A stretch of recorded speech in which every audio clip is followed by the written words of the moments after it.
You're watching Good Morning Nigeria, and like we said earlier, we have three topics to discuss this morning, and we'll begin with the one on Niger, Mali, and Burkina Faso. That happened yesterday when they announced their intention to withdraw from the West African sub-regional bloc, ECOWAS. Well, the West African countries are currently led by soldiers following coups that ousted the civilian leadership in their countries, with Niger being the latest. And joining us to speak on this is Dr. Kabir Adamu, security risks management expert. You're welcome to Good Morning Nigeria. He's a regular, actually. Thank you very much. Good morning. And also joining us from Jos is General John Temlong, first commander of Multinational Joint Task Force, former president of Alumni Association of National Defense College, and security consultant, also a regular on this program where we discuss security matters. Thanks so much for joining us.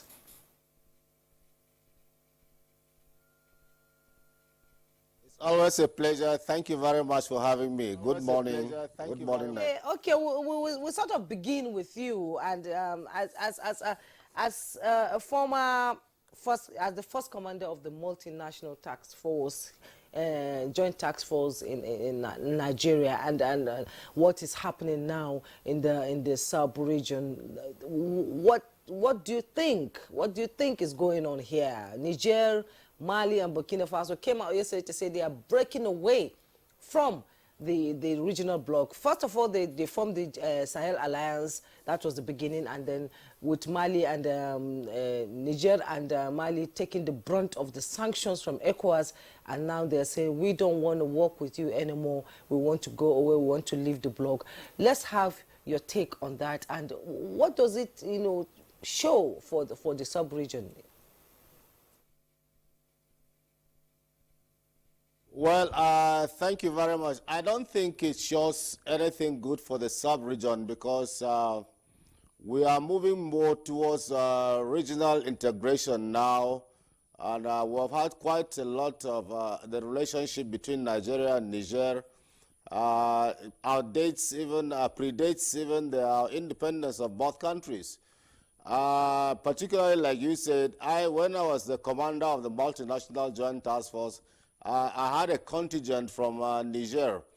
By the way, at that time in 1998, when we went into operation, it was at the instance of Niger and Chad, who came to Nigeria to request that we lead the effort to defeat the rebels in the Lake Chad Basin, which was a no-go area. In fact, they had almost carved it like a country of theirs.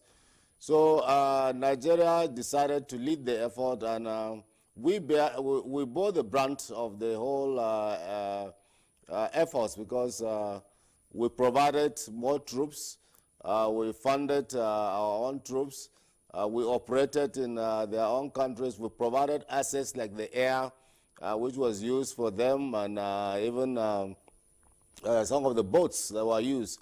So I think we have come a long way with Niger Republic, but I think it's even more worrisome seeing the fact that these three countries are sort of a buffer between us and the Al-Qaeda in the Maghreb, and then what is happening in the Middle East, Libya being an unstable country for now. So we have a lot of terrorists who move in with arms and ammunition freely into this area. We see we have that understanding that we were fighting as an ECOWAS group, because we have free movement of our citizens. The economic aspect of it is something that we have been helping Niger to sustain the economy, because an unstable Niger creates an unstable Nigeria, especially in the northern part, where you have kith and kin living in both countries, and you have forced migrations that come in to create a lot of pressure on our own resources, which are quite lean now. So I think the leadership should have looked at this thing. Overall, is it going to be their interest to leave ECOWAS? Geographically, they are not even in a position to say, because the three of them are landlocked, and so they do not even have access to sea facilities. They always have them from either Niger, Cote d'Ivoire, or Nigeria, Cote d'Ivoire, and the other countries, Benin, Togo. And so if we block all this, and then with the instability in the north, how are they going to get all their imports? Are they going to come by air? There are citizens that are working in Nigeria because of the free movement of citizens as ECOWAS citizens. How are they going to do? They are going to require passports to come into Nigeria. They are going to require work permit to stay in Nigeria. And I think what is happening is that they shouldn't work at the spur of the moment. We are both in very difficult situations now. They have problems which we understand, but I think for them, democracy will be the best option to come up. But it should be a negotiated settlement to see how we can come out of this. It's not something that at the spur of the moment they think they can just pull out. Well, even if they pull out, there will be a lot of negative consequences. Because for us, you see that even Nigeria is constructing a rail line between Nigeria and Maradi in Niger. Some of the road projects right far back as General Gawan's period and the rest were provided by Nigeria into Niger. We're talking about the Trans-Saharan African Highway, which cuts across Niger and some of these countries. And the AU is even moving towards integration, and this integration is supposed to be provided by the sub-regional integration, the ECOWAS, the East African Economic Council, and SADC and the rest. So for them now to start pulling out is not a good omen. And there are far wider security implications for us, because we would not want a competition of powers, foreign powers in those areas. The Russians, Wagner, are moving into Niger. The Americans are moving back into Niger. And when you have this sort of competition just at your underbelly, it's not good for your own security. So I think Nigeria should do all it can to negotiate and leverage on the fact that we have a lot of, in the military in Niger, even in the junta now, we have a lot of their officers who trained in the Armed Forces Command and Staff College, at the National Defense College, and those of them who were under our command when we commanded, and even right now, there are some of them under the command of our Nigerian officers and the rest. We should leverage on this and make them see reason why it shouldn't be an option at all for them to start thinking of living out of ECOWAS. I think they will be the greatest losers, but we don't want to know who will lose more on the rest. But we as the big brother should bring up, if you whip a child and he cries, yes, it doesn't mean you don't love him. You have to pull him back and tell him, look, I love you. So I think we should offer carrots to them, not just the stick alone, but it should be stick and carrots to get them back into the fold, so that we can, as a whole, fight the insecurity that is bedeviling us. It's quite unfortunate, because what is happening in Mali now, if you know the sort of crisis that is there, and then you have a lot of the armed groups that are there in Mali who have combat experience, who will move freely and cross down into Nigeria and other ECOWAS countries, is not the best, because the Fulanis and the Tuaregs have been fighting in those areas, and those Tuaregs are part of the Al-Qaeda in the Maghreb. So I think it's something that we must look at it seriously and see how we can solve this. The ECOWAS Commission has issued a statement already yesterday that they have not received any communication officially, but as it is now, they are still part of ECOWAS, and that they are doing all they can, engaging both countries to see that their political situations are solved amicably. So I think that is the right direction that ECOWAS is taking, and I think Nigeria should leverage on our own relations that we have with Niger and see how we can solve these problems amicably. We shouldn't allow it happen at all.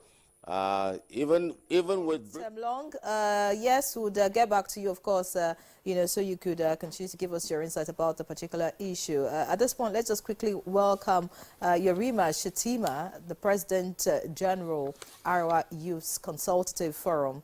He's joining us via Zoom. Many thanks for joining us.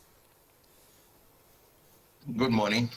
All right, so we'll just let you listen a bit, and then we'll come to you to hear your view about, you know, the countries that are leaving ECOWAS, the 3 countries. Dr. Adamu, you heard General Temlong talk about, you know, offering carrots, you know, to the 3 countries, not just stick alone. And that's one of the main issues that the 3 countries are putting forward. They're saying that the sanctions, you know, imposed on them by ECOWAS are things they can't take, maybe too tough for them, and so they want to leave. What's your view about, you know, the sanctions, really?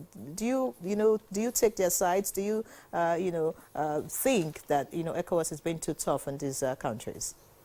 So in reality, and of course in international politics, sanctions are always an option. It's debatable whether sanctions are the best way to approach matters of this nature. It's also debatable whether sanctions that affect humanitarian issues are legitimate. So as an example, when you deny medicine, when you deny power that affects hospitals, as an example, so that issue has been on the board. And I know that even the United Nations has engaged with Nigeria to try to get Nigeria to lift some components of those sanctions that would allow humanitarian services to continue. Now, what that has done is that it has allowed the government, especially in Niger, remember part of the reason why they've sustained their popularity, quote and unquote, it's been 6 months. I think yesterday was, or on Saturday was 6 months into the coup in Niger.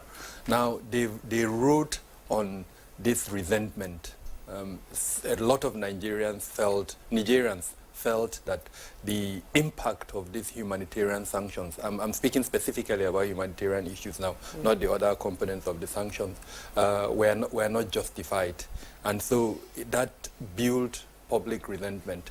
And this coupist, the military junta, they've built on that public resentment.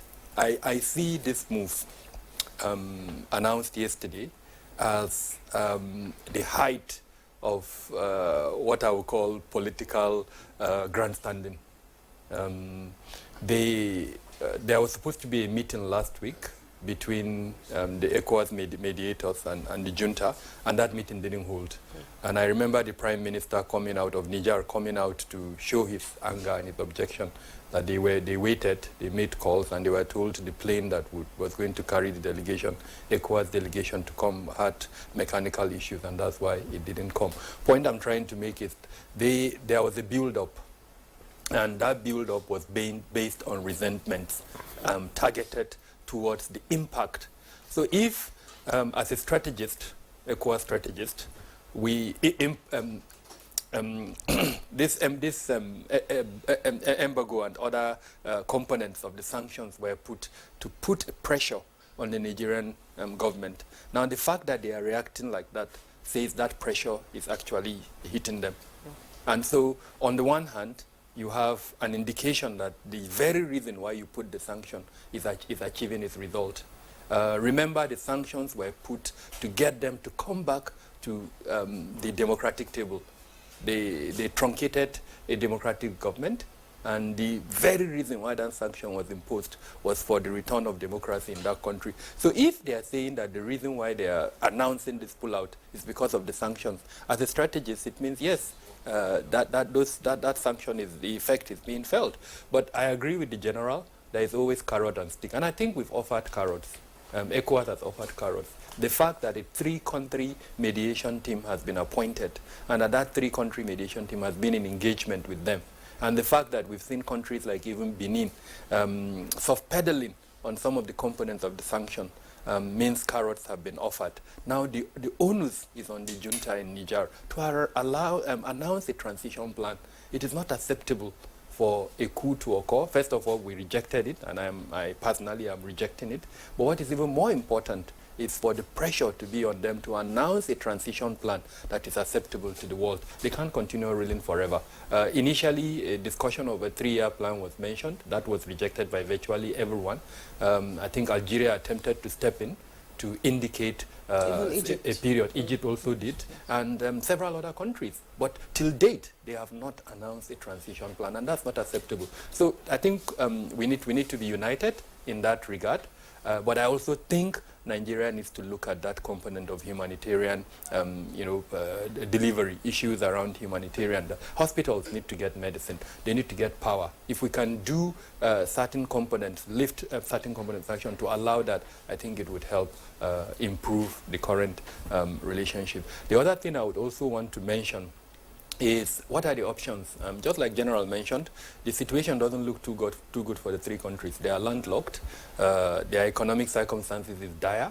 Security hasn't improved since the coup happened in all 3 countries. Burkina Faso is almost 70–80% taken over by non-state armed groups that are attacking the state. Niger also has its own share of security challenges. So nothing has improved, really, since the 3 coupists took over.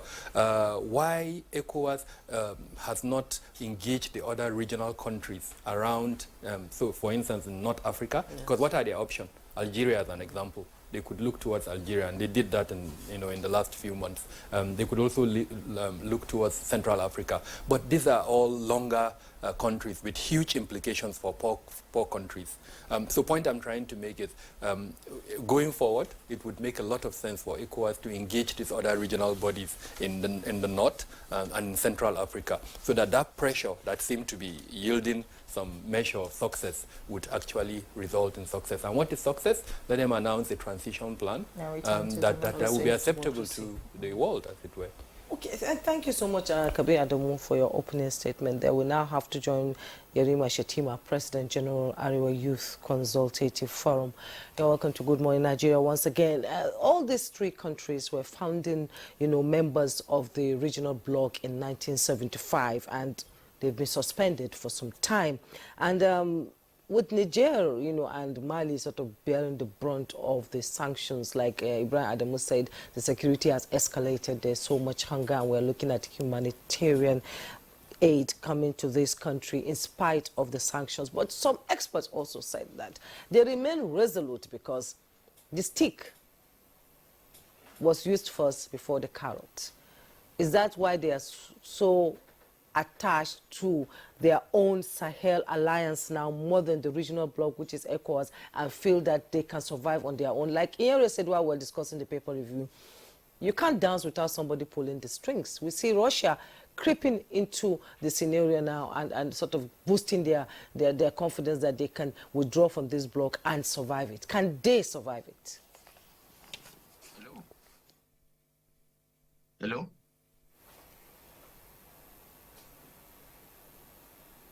Go ahead, we're listening to you. Okay. Good morning. Though I can't hear you very well, but let me just use my discretion from the little I heard from you.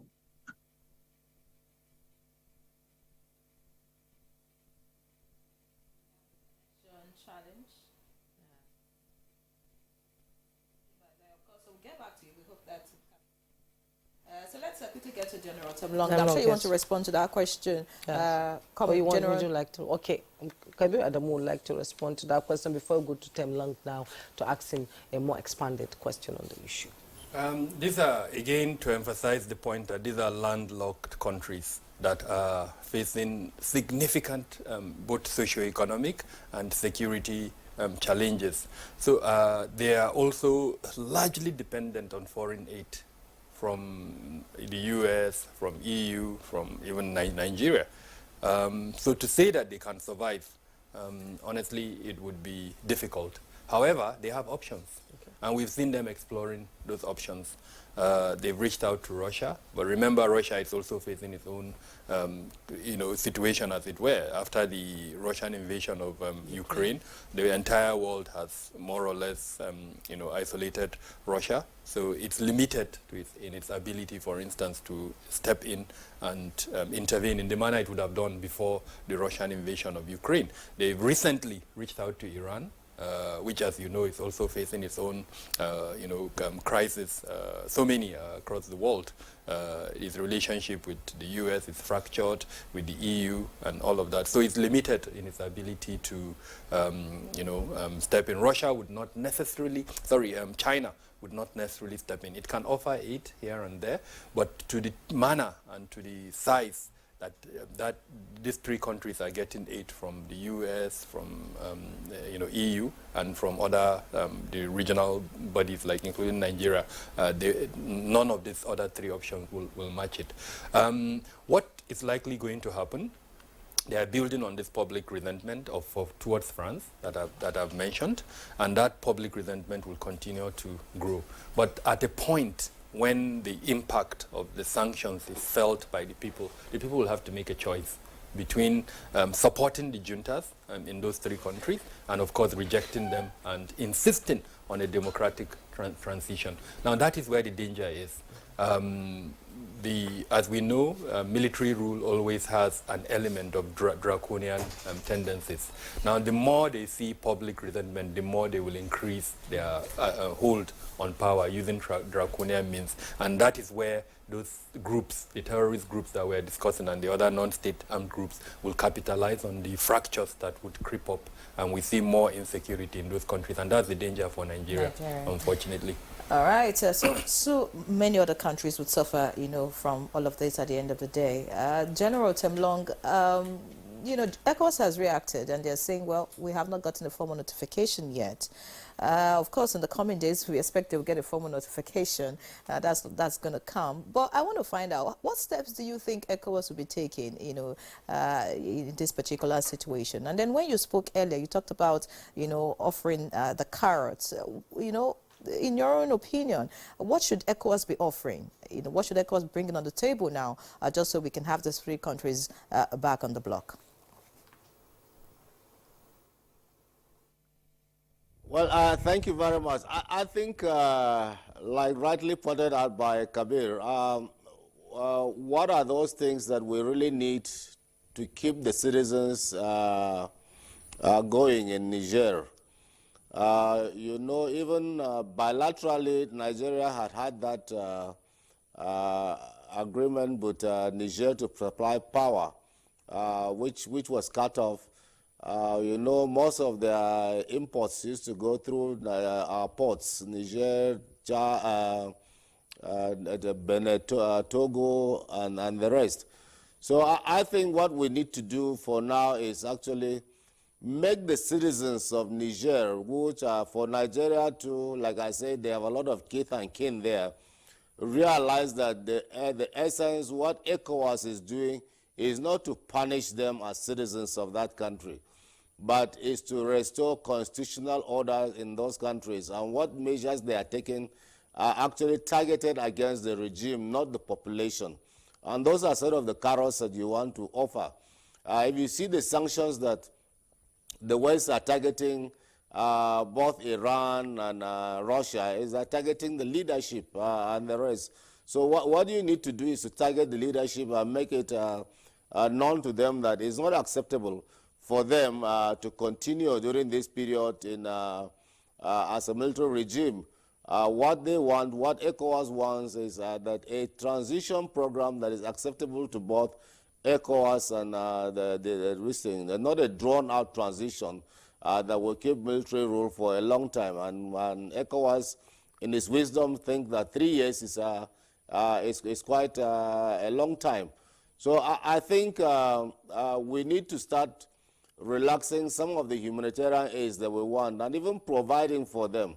That in itself creates a problem for them, because what they are riding on now is the sentiments of the citizens who are supporting them.